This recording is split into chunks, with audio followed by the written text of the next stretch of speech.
So I'll type Hells 500 into Google. I'll come up with this thing called Everesting. Everesting is basically when you ride your bike over 8,848 meters in one ride on one single climb. All the rules and details on the site. It's just a great free challenge. Get out there, build community. Anyone can have a crack.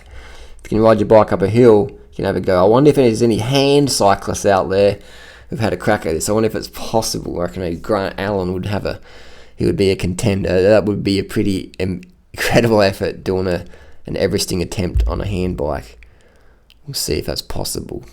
And so we have here is the maps of what's the little red dots. There's not measles on the MacBook. They're little things, so you can scroll the map and you'll zoom in here. And you can see in Australia, it's been done a bit. Not much happening in Asia yet.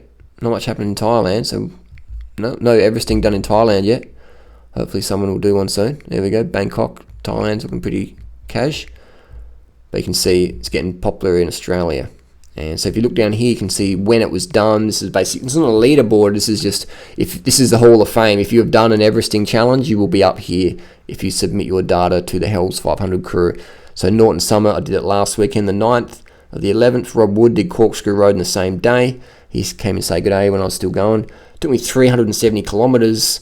Basically, if the climb's not that steep, it's going to take you longer.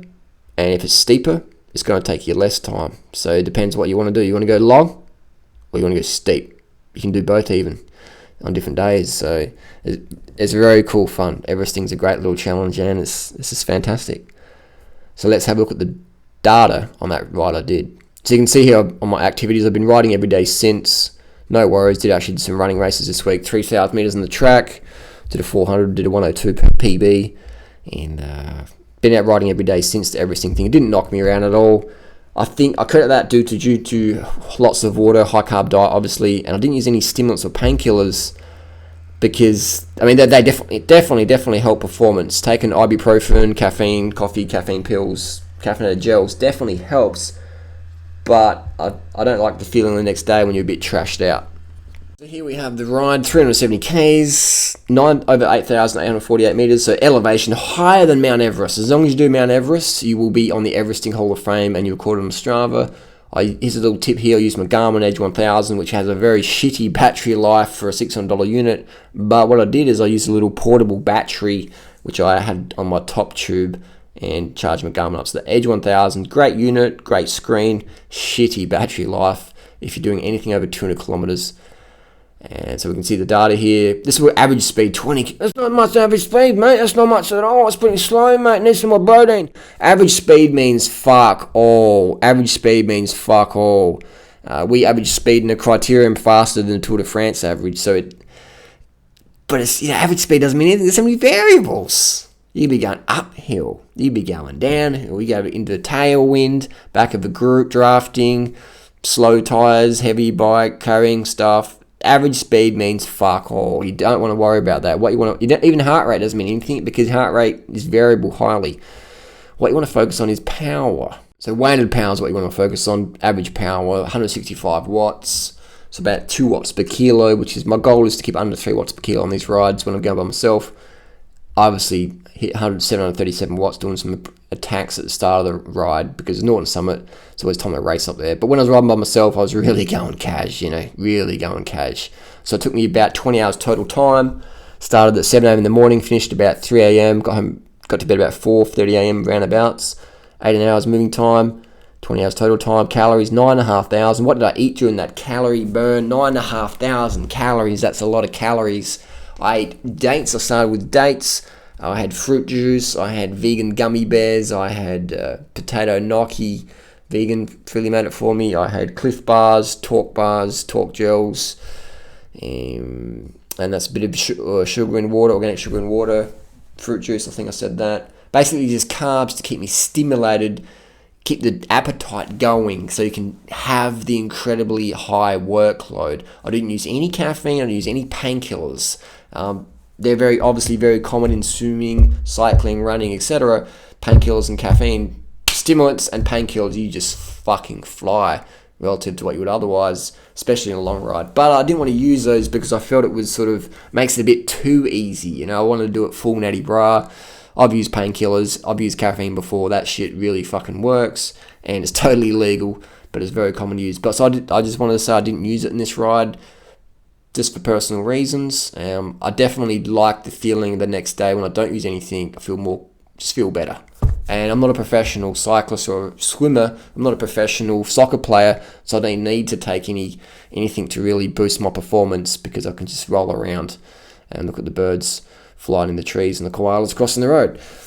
So there you go. That's a little bit of data there. So it's basically up and down Norton Summit. Everesting means going up and down, up and down, up and down, up and down, up and down, up and down on the same climb until you have reached 8,848 meters. So it's quite fun. It's a good challenge. It's a good personal exploration. Doesn't matter how long it takes you.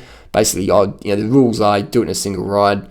Avoid going home, going to bed. You can have a power nap on the side road if you want, but generally the rules are, just keep going until you get it done. With Strava is if you click on challenges, you'll see that every week or every month they have little challenges. And Strava's totally free for its basic function. It's a great website. Upload it to your Garmin. And we have here a little challenge going on. How many meters of elevation can you climb in from this 8th to the 27th? It's about 20 days. And can you climb Mount Everest in 20 days or less? I did it in one day. But these guys, Mark, the vegans from Cyprus, 56-year-old I think he is, 27,000 meters of elevation. 27,000 meters, that's a lot of fucking elevation. I'm like down here. Only done 13,000, so he's done 27 now. Another vegan representing the plant power, doing it for the animals. Fantastic stuff. So Strava's a great little motivator. You can knuckle down and have some friendly competition. It's all about playing chasey on the bicycle, or chasey. So many people take things so seriously. But at the end of the day, it's just chasey. It's tag. What do you call it where you live? Where you run around the school field, or whatever. Or if you're in your wheelchair, like wheelchair tag or whatever, you're chasing each other. It's competition. So it's good stuff. Everyone gets fitter for the better reasons. And there you go. So it's about having fun. A lot of people take things too serious. I don't use Strava. It's too serious.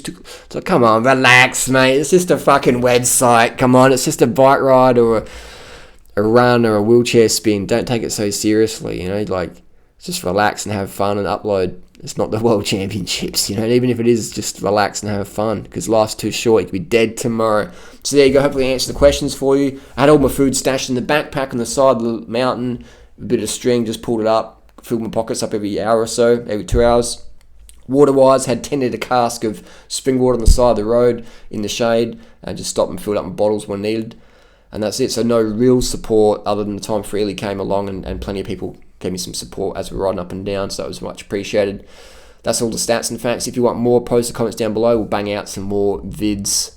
Have you done an Everesting attempt yet? And if you have, link it down below. Show us your Strava profile. Thanks for watching.